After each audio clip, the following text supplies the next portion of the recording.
Commiserations on the result, Gary. How are you feeling after that? Very disappointed. First 45 was tremendous. We pressured Bishop Auckland. We took our chance, and we looked collectively, really creative up front and solid at the back, which I said once I come to the club that's what I wanted to do.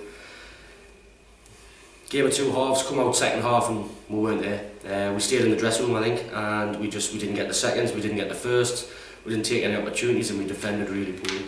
Yeah, it was a game of two halves, really brilliant first half, but poor second. Where do you think the side went wrong in the second half?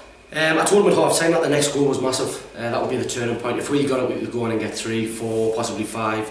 But if they got it would give them a lift. Unfortunately, it went to them, and it did. It went through there. As soon as they got the equaliser, you could see the hunger in their team, and they put it in dangerous areas for us, which is what I try and do against opposition's teams. Put it in dangerous areas, and we couldn't cope.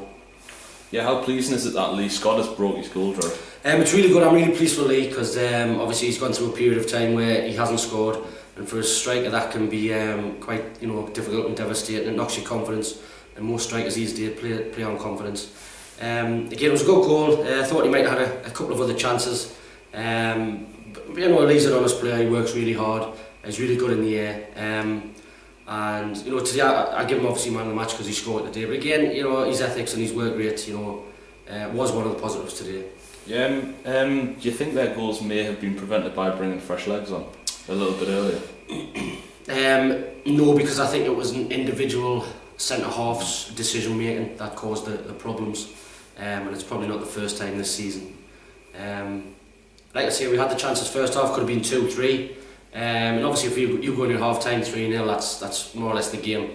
Apart from the final whistle come, that's more or less the game gone. Like I say, there was a couple of individual errors again, but it just seems to be that I'm seeing the same thing week in and week out. I'm going in and saying, look, how did we get beat? How did we not get a point? We need to learn from these mistakes, but also we've got to stop making these mistakes. That's a sort of, it's decision making that you learn as you're growing up with football. And obviously some people aren't learning it. What positives can you take from the game today? Positives I can take is that Lee Scott scored. Andy Farrell got through 90 minutes. I thought when he got the ball he was productive. He tried to organise us, tried to get us playing. So Andy was a positive today. First half was a massive positive, first 45, but as you know, a game of football is 90 minutes, not 45. Yeah, what can the side now achieve in the remaining 5 games? Before today's game, I wanted to sort of go and beaten at home for the rest of the season. We've got 4 home games and 2, or we had 4 home games and 2 away games. The 2 away games are extremely hard, but I think, at the end of the day, lads are playing for the positions next season.